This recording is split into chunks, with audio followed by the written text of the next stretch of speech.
Hey lovely people, have a beautiful day. అందరికీ నమస్కారం. అందాల లోగిలికి స్వాగతం. ఇప్పుడు మనం అమ్మ ఒడి అనే కథను విందామా? రచించిన వారు గొల్లపూడి రాజ్యలక్ష్మి గారు. ఇక కథలోకి వెళ్తే, తనను ఎంతగానో ప్రేమించే తల్లిదండ్రులకు అవసాన దశలో పెద్ద కష్టం వచ్చింది. 2 అన్నయ్యలున్నా కానీ జన్మనిచ్చిన తల్లిదండ్రులకు సేవలు చేయడానికి వంకలు పెట్టి తప్పించుకున్నారు వాళ్ళు.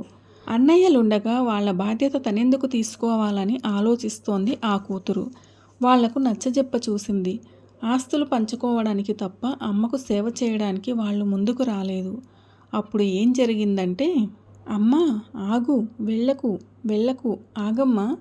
నా మనసు ఆక్రోశిస్తోంది, రోదిస్తోంది. పైకి అరవాలని, అమ్మను ఆపాలని విశ్వప్రయత్నం చేశాను. గొంతుకు ఏదో అడ్డం పడినట్లు మాటలు పెగలడం లేదు. కళ్ళు నీళ్లతో నిండి అమ్మ రూపం మసకబారి నెమ్మదిగా అదృశ్యమవుతోంది. లేదు, అమ్మ వెళ్ళడానికి వీల్లేదు. చివరి ప్రయత్నంగా అమ్మా అంటూ గొంతు చించుకుని అరిచాను. ఒక్కసారిగా ఎవరో కుదిపేసినట్టు మెలకువ వచ్చింది. ఏమిటా కలవరింతలు? పగలంతా ఏవో పనికిమాలిన పుస్తకాలు చదువుతావు, రాత్రిళ్ళు పీడకలలతో పలవరింతలు. లేచి మంచినీళ్లు తాగి పడుకో. మాధవ్ విసుక్కున్నాడు. పీడకల? ఇది కలేనా? ఎంతో స్పష్టంగా మెలకువ వచ్చేదాకా ఇది కళ అన్న స్పృహే లేనట్టు ఇంతకుముందే జరిగిన సంఘటనలా అనిపిస్తోంది. నిజం కాదనుకోవడం ఎట్లా? ఇంకా అమ్మ మాటలు నా చెవుల్లో మారుమోగుతున్నాయే. ఏమంది అమ్మ? చిన్న, ఏ తల్లికైనా పిల్లలు శాపాలు కాకూడదమ్మా, మనోధైర్యం కావాలి. కానీ నా దౌర్భాగ్యం చూడు. ఎన్ని కాన్పులు జరిగినా నేను గొడ్రాలినే. అమ్మ కళ్ళల్లో నీళ్లు. నిండుగా జరీ చీర కట్టుకుని ఉంది. నుదుట కాసంత బొట్టు, రవ్వల ముక్కు పుడక, తలనిండా పూలు. ఆ ముఖంలో ఎంతో తేజస్సు. కళ్ళల్లో మాత్రం అంతులేని ఆవేదన. గుమ్మంలోనే నిలబడి ఉంది. అమ్మా, అక్కడే నిలబడ్డావేం? లోపలికి రామ్మా అన్నాను. అయ్యో, ఏంటమ్మా ఇది? ఎవరు చేశారీ గాయాలు? ఆందోళనగా అడిగాను. ఎవరా? మీరు చేసిన గాయాలే ఇవి. మీ నలుగురు చేసిన గాయాలివి. మీరు నాకు మిగిల్చినవి ఇవే కదా. ఏం భయపడుతున్నావా? పిచ్చిదానా, నన్ను చూసి కాదే, మిమ్మల్ని చూసి మీరు భయపడండి. మీరు అణువణువున నిండి ఉన్న స్వార్థాన్ని చూసి భయపడండి, సిగ్గుపడండి. అమ్మ గొంతు రుద్ధమైంది. అంతలోనే గిర్రున వెనక్కి తిరిగి వెళ్ళిపోయింది. అమ్మను ఆపాలన్న నా విశ్వప్రయత్నం విఫలమైపోయింది. నా కల చెదిరిపోయింది. ఎందుకొచ్చింది ఇలాంటి కల? మరో 10 రోజుల్లో అమ్మ సంవత్సరీకాలు. ఏర్పాట్లు అన్నయ్య చేస్తున్నారో లేదో తెలీదు. ఎక్కడ నుంచి నాకు ఎటువంటి సమాచారం అందలేదు. ఆ ఆలోచనలో ఉండడం వల్లనే నాకు ఇలాంటి కల వచ్చిందా? అయినా అమ్మ బ్రతికున్నప్పుడు విలువ ఇవ్వని కొడుకులు అమ్మ పోయాక ఎవరికి గొప్పలు చూపించుకోవడానికి ఈ తతంగాలన్నీ చేయడం. అసలు అమ్మ అనేదే లేకపోతే తమకు ఉనికి ఉందా? అమ్మ ప్రేమని, మమకారాన్ని హక్కుగా పొందడం తప్ప ఆ మమతానురాగాల్ని ఆవిడకు తిరిగి ఇవ్వలేకపోతే ఇంకా ఈ పుట్టుకకి, జీవితానికి అర్థం ఏమిటి? అన్ని అనుబంధాలు అవసరాలతో ముడిపడి అవి తీరగానే అంతరించిపోతే ఇక ఈ ప్రపంచంలో మానవత్వం ఎక్కడ మిగిలి ఉంటుంది? అలాంటి స్వార్థానికి ప్రతిరూపాలుగా మిగిలిపోయామా మేమందరము? ఆలోచనలు నన్ను ఉక్కిరిబిక్కిరి చేస్తున్నాయి. మాధవ్ మళ్ళీ నిద్రలోకి జారిన గుర్తుగా సన్నగా గురక వినిపిస్తోంది. నాకు నిద్ర పట్టలేదు. గత జ్ఞాపకాలు నన్ను చుట్టుముట్టాయి. ఆ రోజు తనకింకా గుర్తే. అమ్మకు సీరియస్గా ఉందని నాన్న నుంచి ఫోన్ రాగానే వెంటనే ప్రయాణమయ్యాను. అప్పటికే అంతా వచ్చి ఉంటారనుకున్నాను. మాలతి తప్ప అన్నయ్యలిద్దరూ ఇంకా రాలేదు. వాళ్లకు ఫోన్లు చేశాను. రావాలి అన్నాను. నాన్న హాస్పిటల్ బెడ్ మీద, అమ్మ ఎప్పుడూ బొంగరంలా తిరుగుతూ ఏదో ఒక పనిలో నిమగ్నమై విశ్రాంతి అనే పదానికి అర్థం తెలియని అమ్మ అలా బెడ్ మీద నీరసంగా స్తబ్దుగా పడుకుని ఉంది. వచ్చావా చిన్న? ఎప్పుడూ పనిరంధిలో పడి క్షణమైనా తీరిగ్గా నడం వాల్చలేదెందుకమ్మా అనేదానివి కదా. ఇదిగో ఈ విధంగా నాకు విశ్రాంతినిచ్చాడా భగవంతుడు అంది నిస్సహాయంగా. అలా అనకమ్మా, మరో వారం రోజుల్లో నువ్వు తప్పకుండా లేచి తిరుగుతావు అన్నాను. అమ్మకు ధైర్యం చెప్తుంటే నాకు ఎలాగో అనిపించింది. అమ్మ ముక్కుకి ట్యూబ్, ఒంటి నిండా ట్యూబులే. కుడిచేయి ఒక పక్కకు వాలిపోయి ఉంది. పొట్ట ఎగిరెగిరి పడుతోంది. అమ్మ చల్లని ఒడిలో తను ఎన్నోసార్లు సేదతీరింది. ఇప్పుడు శక్తిహీనమైపోయిన ఆ చెయ్యి తనకు టైఫాయిడ్ వచ్చినప్పుడు ఒళ్ళంతా నిమిరింది. తను ప్రీతిని కనడానికి ముందు అదే అమృతహస్తం నా వెన్ను నిమిరి ధైర్యాన్ని, ఆసరాన్ని ఇచ్చింది. ఆ చెయ్యి ఎన్నోసార్లు తనను ఆశీర్వదించింది. ఆ చెయ్యి ఇప్పుడు చచ్చుబడిపోయింది. ఆ చేతిని పైకి ఎత్తాలని అమ్మ చేస్తున్న ప్రయత్నానికి అది సహకరించడం లేదు. నా కళ్ళల్లో నీళ్లు తిరిగాయి. పెరాలసిస్ స్ట్రోక్ వల్ల కుడి చెయ్యి, కుడికాలు దీర్ఘ విశ్రాంతిలోకి జారుకున్నాయి. అన్నయ్యలు ఎవరూ రాలేదుగా అంది అమ్మ. వస్తారమ్మా, దూరాల నుంచి రావాలిగా అన్నాను. వాళ్ళొచ్చేదాకా నేను ఉంటానో లేదో. అలా అధైర్యంగా మాట్లాడకమ్మా, నీకు తెలీదు చిన్నా. మా అమ్మ కూడా ఇలాగే పక్షవాతంలోనే పోయింది. మా నానమ్మ అంతే. ఒకసారి బ్రతుకు బండి కుంటుపడిందంటే ఇక సక్రమంగా నడవదు. ఇలాంటి అవిటి బతుకులు బతకడం కంటే తొందరగా పోవడమే మేలు విరక్తిగా అంది అమ్మ. అమ్మమ్మ, నానమ్మ కాలం వేరమ్మా. ఇప్పుడు అవన్నీ వైద్య సౌకర్యాలు అప్పట్లో లేవు. ఇప్పుడు పక్షవాతానికి ఎన్నో మందులు వచ్చాయి. నీకు వచ్చింది చాలా చిన్న ఆరోగ్య సమస్య అమ్మా. భయాలేవి పెట్టుకోకుండా హాయిగా పడుకో అన్నాను అనునయంగా. నన్ను మాట్లాడనీ చిన్నా. ముందు ముందు ఇలా చెప్పగలిగే శక్తి నాకు ఉంటుందో లేదో. నా గురించి నాకు దిగులు లేదు. మీ నాన్న గురించి తలుచుకుంటేనే దిగులుగా ఉంది. నేను పోతే ఆయన పరిస్థితి ఏమిటి? ఆయనకు అవస్థలు తప్పవనిపిస్తోంది అంది అమ్మ కళ్ళు మూసుకుని దిగులుగా. అమ్మ బాగా అధైర్యపడుతోందని అర్థమైంది. అమ్మా, నువ్వు మామూలు మనిషివవుతావు. లేనిపోనివి ఊహించుకుని ఆరోగ్యం మరింత పాడు చేసుకోకు. నాన్నకు మేమంతా ఉన్నాము. నువ్వేమీ దిగులు పడకు అంటూ నాకు తోచిన 4 ఉపశమనం మాటలు చెప్పాను. నేనొచ్చి 2 రోజులకి అన్నయ్యలిద్దరూ వచ్చారు. వదినలు రాలేదు. హాస్పిటల్ అన్నా మందుల వాసనన్నా పడని అమ్మ 10 రోజులు అలా బెడ్ మీదే ఉంది. ఆ తర్వాత ఇంటికి వచ్చింది. ఇంటికి చేరే నాటికి అమ్మ కొద్దిగా లేచి కూర్చోగలుగుతోంది. కుడి చెయ్యి కూడా కాస్త పైకి లేపగలుగుతోంది.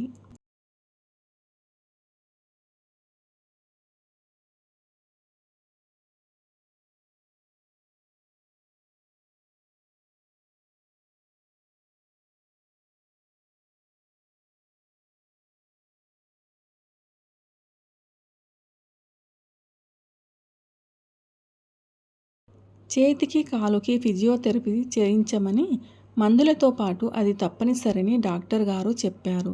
విజయవాడ దగ్గరలోని ఓ పల్లెటూరు దిగువ మధ్యతరగతి కుటుంబం తమది. నాన్న ఊళ్ళో ఓ అరెకరం కౌలుకి తీసుకుని వ్యవసాయం చేసేవాడు. కరువు కాటకాల వల్ల పంట రాబడి కూడా అంతంత మాత్రమే. 400 గజాల్లో ఉన్న తాతల నాటి పెద్ద మండువాలోగిలి ఇల్లు ఒక్కటే తమకున్న ఆస్తి.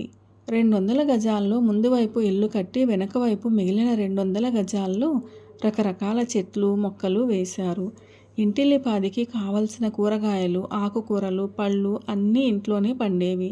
మొన్నటి వరకు అతి సామాన్య ధరలున్న తమ పల్లె భూముల రేట్లు విజయవాడలో రాజధాని అవుతోందన్న మాటలతో తారాస్థాయికి చేరుకున్నాయి. భూముల ధరలు బాగా పెరగడంతో ఊళ్ళో ఉన్న ఇల్లు అమ్మి వచ్చిన డబ్బు ఇద్దరికి చెరిసగం ఇవ్వమని, సిటీలో మంచి ప్లాటో ఇల్లో కొనుక్కుంటామని అమ్మానాన్నల మీద ఈ మధ్య అన్నయ్యలిద్దరూ తరచూ ఒత్తిడి తెస్తున్నారు.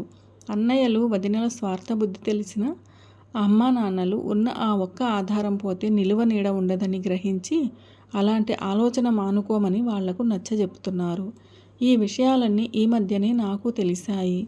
అమ్మకి ఆమె తల్లిదండ్రులు ఏ ముహూర్తాన భూదేవి అని పేరు పెట్టారో గాని నిజంగా భూదేవికున్నంత సహనము, ఓర్పు అమ్మకి ఉండేవి.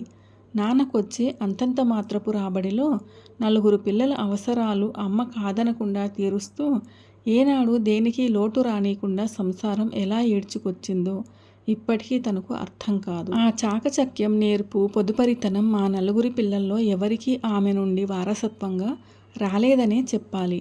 4 పిల్లల్ని డిగ్రీ వరకు చదివించారు.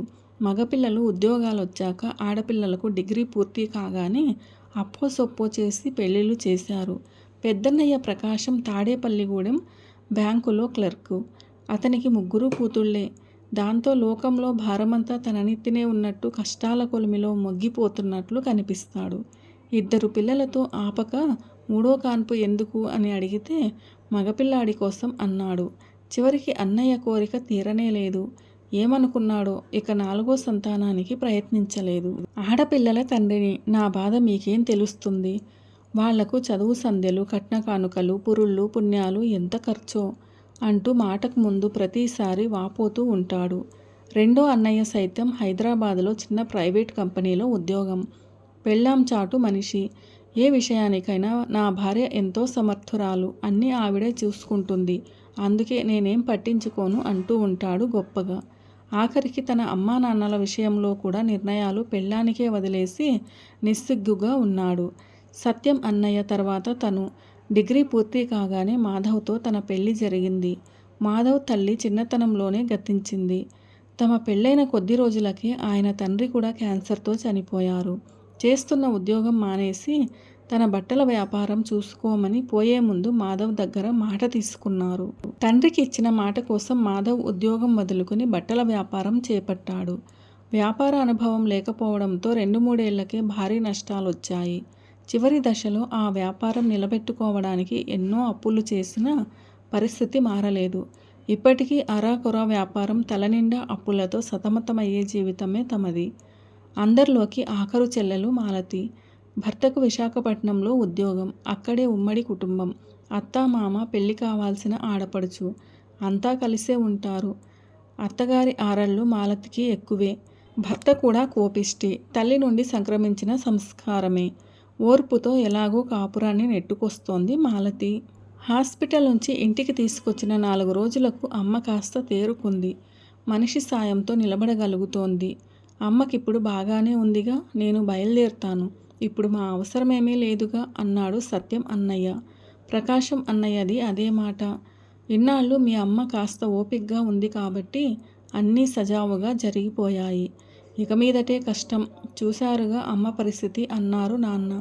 ఇట్లాంటప్పుడు నా భార్య ఉండి ఉంటే మంచి సలహా ఇచ్చేది అన్నాడు సత్యం అన్నయ్య. ఇందులో ఒకరు సలహా ఇవ్వడానికేముందిరా, ఉద్యోగాలు సంసారాలు వదులుకొని ఇక్కడ ఎన్నాళ్ళు ఉండగలం?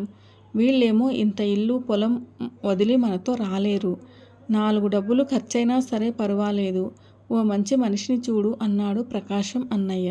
ఏ ఒక్కనాడు ₹1 అయినా అమ్మా నాన్నల చేతిలో పెట్టి ఎరగడు కానీ ఉచిత సలహాలు మాత్రం బోలెడు ఇస్తాడు ప్రకాశం అన్నయ్య. మనిషికి డబ్బులు ఖర్చు పెట్టగలిగే స్థితిలో ఉన్నారా వాళ్ళిప్పుడు? అమ్మ హాస్పిటల్ ఖర్చే తడిసి మోపడయ్యింది. ఖర్చంతా నాన్నే భరించారు. అదేంటి నాన్న, మేమున్నాం కదా, నువ్వు ఖర్చు పెట్టడమేమిటి అనగలిగారా? అన్నదమ్ములిద్దరి నోటి నుంచి ఆ మాటే రాలేదు. లోపలే బాధపడ్డాను నేను. అన్నయ్యలిద్దరూ ఊరికెళ్ళిపోయారు. ఇదే కథ, ఇవే పాత్రలు, సంఘటనలు ఎన్నో కుటుంబాల్లో నిరంతరం జరుగుతూనే ఉన్నాయి. నా కుటుంబం, నా బిడ్డలు అనుకుంటూ పిల్లల్ని కని పెంచి పోషించి వాళ్ళు వృద్ధిలోకి రావడానికి ఎన్నో సర్దుబాట్లు చేసుకుంటూ బతుకులు ఈడ్చుకు రావడం, చివరికి వాళ్ళు రెక్కలొచ్చి ఎగిరిపోవడం, ఆ పిల్లల్నే చూస్తూ భార్యాభర్తలిద్దరూ జంట పక్షుల్లా గూటిలో ఒంటరిగా మిగిలిపోవడం, మీద పడిన వృద్ధాప్యం, ఆత్మీయుల్లా అంటిపెట్టుకు తిరిగే అనారోగ్యం, ఎక్కడ మూలపడతామోనన్న భయంతో ఆసరా ఆదరణ కరువై కొందరు ఏ వృద్ధాశ్రమంలోనో చేరడం, చరిత్ర నిత్య నూతనంగా ఇలాగే కొనసాగుతోంది. ఇప్పుడు ఈ అనుభవం మా అమ్మా నాన్నలు కూడా ఎదుర్కోబోతున్నారా? ఆవేదనతో కుమిలిపోయాను. ఎప్పుడొస్తున్నావు? ఇక్కడ మా అమ్మకు ఒంట్లో బాలేదు. మాలతి భర్త ఫోన్ల మీద ఫోన్లు చేస్తున్నాడు. దాంతో మాలతి కూడా వెళ్ళిపోయింది. ఇక మిగిలింది నేనొక్కదాన్ని. మాధవ్తో నాకు ఏ సమస్య లేదు, కానీ 4 ఏళ్ల కూతురు ప్రీతిని వదిలి వచ్చేసి ఇప్పటికీ 20 రోజులైపోయింది. 6 నెలల తర్వాత అమ్మకు మళ్ళీ సీరియస్గా ఉందని కబురు వచ్చింది. ఏమైంది? మళ్ళీ ఏమైంది? ఆదుర్ద, ఆందోళన. ఈ 6 నెలలలో అమ్మ ఆరోగ్యం మెరుగుపడినట్లే పడి మళ్ళీ సడన్గా ఒక 20 రోజుల నుంచి క్షీణించింది. దాంతో మాటలో స్పష్టత పోయింది. కదలలేక నిస్సహాయంగా మంచానికి అంటుకుపోయింది. అక్కడికి వెళ్ళాకే ఈ విషయం తెలిసింది.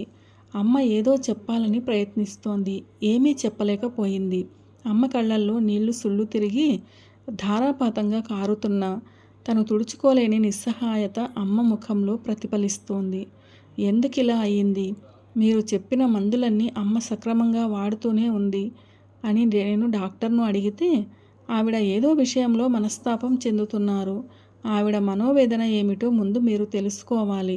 మీకు తెలుసుగా, మనోవ్యాధికి మందు లేదు అన్నారు డాక్టర్. అమ్మ మనసులోని బెంగ ఏమిటో నాకు తెలుసు, కానీ ఏం చేయగలను? నాన్న వయోభారానికి తోడు దిగులు, విచారాల వల్ల హై బీపీ, షుగరు వచ్చేశాయి. అమ్మ అనారోగ్యంతో ఆయన మానసికంగా బాగా కృంగిపోయారు. జబ్బుపడి లేచిన మనిషిలా ఉన్నాడు నాన్న. అమ్మ ఆరోగ్యంగా ఉన్నన్నాళ్ళు మీరిద్దరూ ఈ ఊళ్ళో ఉన్నదారి వేరు. ఇప్పుడింక మీరు అన్నయ్యల దగ్గరికెళ్ళి ఉండడం మంచిది నాన్న అన్నాను. అవును అంటూ తల తాటించారాయన. అన్నయ్యలకు ఫోన్ చేసి 4 రోజులు గడిచింది. అయినా వాళ్ళ జాడలేదు. తన అత్తగారికి కూడా ఒంట్లో బాగుండడం లేదని వీలు చూసుకుని వస్తానని మాలతి ఫోన్ చేసింది. హాస్పిటల్లో బెడ్ దగ్గర తనొక్కతే ఉండడం గమనించిన నర్స్ ఈమెకు నువ్వొక్కతివే బిడ్డవా అని అడిగింది. ఇంకా ఉన్నారని చెప్పాను. ఏరమ్మా వాళ్ళంతా? తల్లి కంటే డ్యూటీలు ముఖ్యమా వాళ్ళకి అంది. ఏం చెప్తాను. మరో 2 రోజులకు సత్యమన్నయ్య వచ్చాడు. వస్తూనే చాలా అసహనంగా ఉన్నాడు. ఆఫీసులో ఇన్స్పెక్షన్ అవుతోంది. లీవ్ ఇవ్వడానికి మా బాస్ తెగ గొణిగాడు. ఎవరు వచ్చినా ఇక్కడ చేసేదేముంటుంది గనుక ఆవిడ బాధ ఆవిడ పడాల్సిందే కదా. మనం చేయగలిగేదేముంది? ఊరికే పక్కన కూర్చోవడం తప్ప. నువ్వెలాగూ వచ్చావు, అమ్మకు తోడున్నావు. అందరం ఒక్కసారే కలిసికట్టుగా ఇక్కడ ఉండడం ఎందుకు? వచ్చే వారం ఆఫీసులో హడావిడి అయ్యాక వద్దామనుకున్నాను. కానీ ఇక్కడ నుంచి ఫోన్ల మీద ఫోన్లు వస్తుంటే ఇక తప్పక రావాల్సి వచ్చింది. అక్కడ చూడబోతే మీ వదినకు కూడా అస్సలు ఒంట్లో బాగుండడం లేదు అన్నారు. నిర్ఘాంతపోయాను. అస్సలు వీడు అమ్మ రక్తం పంచుకు పుట్టిన బిడ్డేనా? అమ్మ పరిస్థితి చూశాక కూడా అనాల్సిన మాటలేనా ఇవి అనిపించి అసహ్యం వేసింది. ఇబ్బందులు సమస్యలు అందరికీ ఉంటాయి. ఇప్పుడు అన్నిటికన్నా పెద్ద సమస్య అమ్మ పరిస్థితి. అమ్మను ఇలా ఒంటరిగా వదలడం మంచిది కాదంటున్నారు డాక్టర్ గారు అన్నాను తెచ్చిపెట్టుకున్న సహనంతో. నాన్న ఉన్నారుగా, ఒంటరిగా ఎక్కడుంది? ప్రస్తుతం అమ్మకు కావాల్సింది తనతో పాటు నాన్నకు కూడా ఓదార్పు, అండదండ కావాలి. నాన్నకు ఎప్పుడో చెప్పాను మా దగ్గరకు వచ్చేయమని. ఓపిక ఉన్నన్నాళ్ళు ఇంత ఉడికేసుకుని తింటామంటూ భీష్మించుకుని ఇక్కడే ఉండిపోయారు. ఇందులో నా తప్పేమీ లేదు అన్నాడు నిష్ఠూరంగా. అప్పటి పరిస్థితి వేరు, ఇప్పటి పరిస్థితి వేరు. ఇప్పుడు పిల్లలు వాళ్ళకి దగ్గరగా ఉండడం అన్ని విధాలా మంచిది. ఇది అంత త్వరగా తేలే విషయం కాదులే. ప్రకాశం అన్నయ్యను కూడా రాని చెప్పానుగా, మీ వదినకు ఒంట్లో బాగోలేదని. వీళ్ళని తీసుకువస్తే చాకరీ చేయడానికి దానికి ఓపిక ఉండొద్దు అన్నాడు సత్యం అన్నయ్య ఏమాత్రం మొహమాటం లేకుండా. మెల్లిగా తేల్చుకోవడానికి ఇదేమీ ఆస్తి పంపకాల వ్యవహారం కాదు. అయినా ప్రకాశం అన్నయ్య వచ్చినా ఇంకెవరొచ్చినా ఇందులో తలలు బద్దలు కొట్టుకునే అంత సమస్య ఏముంది?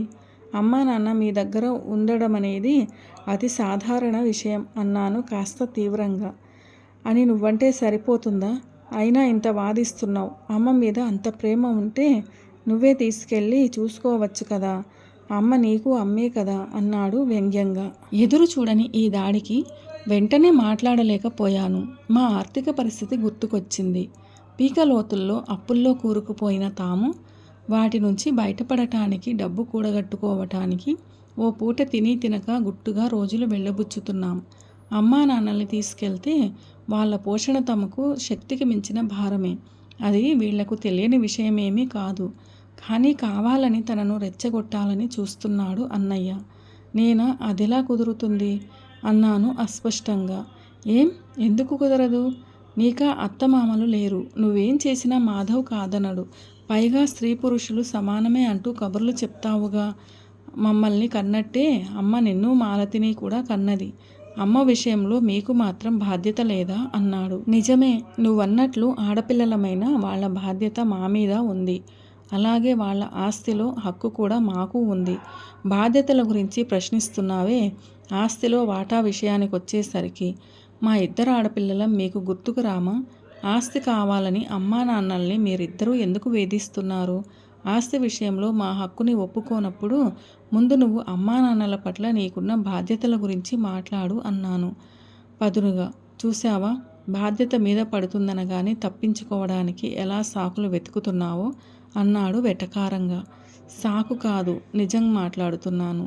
ఆ ఇల్లు నాన్న స్వార్జితం కాదు, మన తాతల నుంచి సంక్రమించింది. ఆ ఇల్లు అమ్మాలంటే మీతో పాటు నేను మాలతి కూడా సంతకం పెట్టాలి తెలుసా అన్నాను ఒళ్ళుమండి. ఓహో, బెదిరింపా? చూశావా నాన్న లా పాయింట్లు ఎలా మాట్లాడుతోందో. తల్లి తల్లి అంటూ దీన్ని బాగా నెత్తికి ఎక్కించుకున్నావు.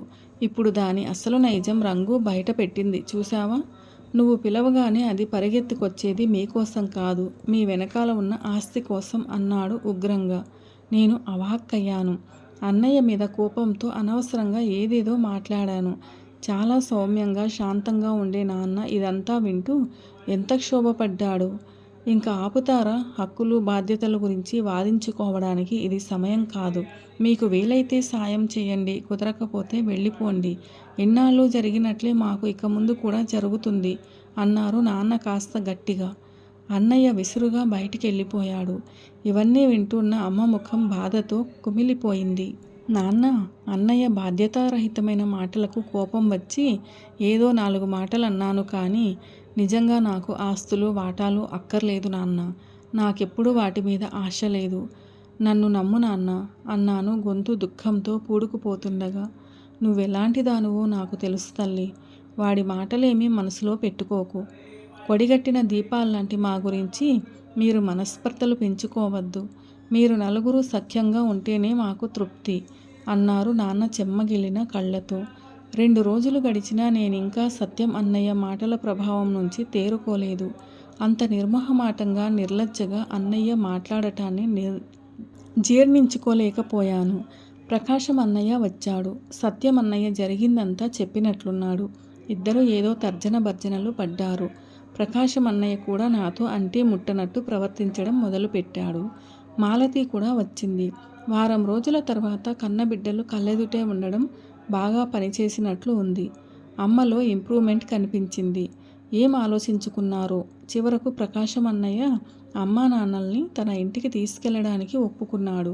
నేను మా ఊరికి తిరుగు ప్రయాణం అవుతుంటే అప్పుడే వెళ్తావా అన్నట్లు చూసింది అమ్మ. మళ్ళీ వస్తానమ్మా అన్నాను నమ్మకంగా. నాకు తెలుసు అన్నట్లుగా అమ్మ నా చేతి మీద తన చేత్తో తట్టింది. ఆ చేతిని పక్కన పెట్టి రావడానికి ఎంతో శక్తిని కూడదీసుకోవాల్సి వచ్చింది. ఎంతో చిరపరిచితమైన వాత్సల్యపూరితమైన ఆ చేతి స్పర్శకు కరుడుగట్టిన నా మనసు చలించి దుఃఖం రాక మునిపే లేచి బయటకొచ్చేశాను. ఇంటికొచ్చినా మామూలు మనిషిని కాలేకపోయాను. ఏదో బాధ, దిగులు. ఎందుకిలా జరిగింది అన్న ఆవేదన. అయిన వాళ్లతో సత్సంబంధాలు చెదిరిపోవడంలో ఇంత ఆవేదన ఉందా? ఒకసారి మనసులోని వికారాలు బయటపడ్డాక తిరిగి అన్నయ్యలతో మామూలుగా ఉండడం నాకు సాధ్యం కాదు. అన్నయ్యల ఇంటి గడప తొక్కకూడదని అప్పుడే నిర్ణయించుకున్నాను. అలా ఉన్నావేం? మాధవ్ ప్రశ్నించాడు. ఏం చెప్తాను? అన్నయ్య ఇలా అన్నాడని చెప్పనా? మాధవ్ ముందు నా పుట్టింటి వాళ్ళని, అన్నయ్యలను కించపరచలేను. మౌనమే సమాధానమన్నట్లు ఊరుకున్నాను. రోజులు గడిచిపోతున్నాయి. నాన్న ద్వారా అమ్మ యోగక్షేమాలు తెలుస్తున్నాయి. కొన్నాళ్ళు ప్రకాశం అన్నయ్య దగ్గర గడిపి సత్యం అన్నయ్య దగ్గరకెళ్ళినట్లు తెలిసింది. అమ్మ ఆరోగ్య పరిస్థితి అలాగే ఉందని, ఆవిడ సపర్యలకు ఒక మనిషి అవసరమని, అందుకు కోడలు సమర్థురాలు కాకపోవడంతో సాధ్యమైనంత వరకు అమ్మ పనులు తనే చూసుకుంటున్నానని నాన్న చెప్పేవారు. వీలు చూసుకుని ఒకసారి వచ్చి పొమ్మని తరచూ అడిగేవారు. నాకు అమ్మ అనుక్షణం గుర్తుకొస్తూ చూడాలని ఎంతగానో అనిపించేది. కానీ ఉంటున్నది సత్యం అన్నయ్య ఇంట్లో. వాళ్ళింటికి తను వెళ్ళలేదు. ఏం చెయ్యాలి? ఎటూ తేల్చుకోలేక సతమతమయ్యాను. కానీ తేల్చుకోవాల్సిన సమయం చాలా తొందరగానే వచ్చింది. అమ్మ తిరిగి రాని లోకాలకు తరలిపోయిందనే వార్త నన్ను అంతులేని దుఃఖసాగరంలో ముంచివేసింది. ఇప్పుడేం చేయాలి అన్న సంశయం. ఏమిటి ఆలోచన? మాధవ్ ఆశ్చర్యంగా అడిగాడు. ఏం చెప్పాలో అర్థం కాలేదు. త్వరగా తెములు. అక్కడ మన కోసం అందరూ ఎదురు చూస్తూ ఉంటారు. ఆఖరిసారి అమ్మను కనులారా తృప్తిగా చూసుకోవాలంటే మనం వీలైనంత తొందరగా బయలుదేరాలి అన్నాడు. ఆఖరి చూపు. అవును, అమ్మను ఆఖరిసారిగా చూసుకోవాలి. ఆఖరి చూపు. అవును, అమ్మను ఆఖరిసారిగా చూసుకోవాలి. రోషపడడానికి, అభిజాత్యానికి ఇది సమయం కాదు. అన్ని సంశయాలు పక్కన పెట్టి కదిలాను. ప్రశాంతంగా పడుకుని ఉంది అమ్మ. దీర్ఘనిద్ర అంటే ఇదేగా. అరిచినా, ఏడ్చినా, మొత్తుకున్నా వినిపించని నిద్ర. అంత్యక్రియలు యథావిధిగా జరిగాయి. అన్నయ్యలు నాతో చాలా ముభావంగా ఉన్నారు. మాలతి అమ్మ మాటల్ని, చేతల్ని గుర్తు చేసుకుంటూ నన్ను పట్టుకొని పొగిలి పొగిలి ఏడ్చింది. మొదట్నుంచి మాలతి మెతకది. అన్నయ్యలు దాన్ని ఎంత చులకన చేసి మాట్లాడినా ఎదురు తిరగకుండా పోనీలే అన్నయ్యలే కదా అని సర్దుకుపోతుంది. నేనలా కాదు. మాటంటే పడను. ఊరుకో మాలతి. ఎంత ఏడ్చినా అమ్మ తిరిగొస్తుందా? ఒక విధంగా అమ్మ ఈ నరక బాధ నుంచి విముక్తి పొందింది, సుఖపడిందనుకోవాలి. మనకింకా అమ్మ ఓ జ్ఞాపకం మాత్రమే అన్నాను రుద్ధంగా. అవును, అమ్మ తిరిగి రాదు. మనందరి మీద అలిగి వెళ్ళిపోయింది. అక్క, నీకిది తెలుసా? అమ్మ చివరి రోజుల్లో అన్నయ్యలిద్దరూ అమ్మను చూసుకునే విషయంలో గొడవ పడ్డారట. అమ్మకు సేవలు చేయడం, నాన్న అవసరాలు చూడటం తమ వల్ల కాదని వదినలు తెగేసి చెప్పారట. అందరూ కలిసి అమ్మ బాధ్యతను పూర్తిగా నాన్న మీద వదిలేశారు. నాన్నకు బాగా ఓపిక తగ్గిపోయింది. అమ్మను నిరంతరం కనిపెట్టుకుని ఉండడం ఆయనకు శక్తికి మించిన పనైపోయింది. చనిపోయే ముందు అమ్మ సత్యం అన్నయ్య ఇంట్లో బాత్రూంలో జారిపడిందట. ఆమె ఎముక విరిగి కదలలేని స్థితిలో ఉన్న అమ్మను నాన్న లేపలేక పక్కింటి వారి సాయంతో పైకి లేపి హాస్పిటల్లో జాయిన్ చేశారట. ఆ సమయంలో అన్నయ్య, వదిన, పిల్లలు ఇంట్లో లేరట. సినిమాకెళ్ళారట. అప్పటికే వాళ్ళ ప్రవర్తనతో విసిగిపోయిన నాన్న వాళ్లకు వెంటనే కబురు పంపలేదు. హాస్పిటల్లో చేర్చిన కొద్ది గంటలకే అమ్మ తుదిశ్వాస విడిచింది. చివరి క్షణాల్లో అమ్మ అందరూ ఉండి ఎవరూ లేని అనాథల అంటూ మాలతి రోదించసాగింది. నా చెవులని నేనే నమ్మలేకపోయాను. ఇంత జరిగిందా? నాన్న చెప్పలేదే. తనకు జరుగుతున్న పరిణామాలతో ఆయనకు పిల్లలందరిపైన నమ్మకం పోయిందా? మనసు మెలిపెట్టినట్లయింది.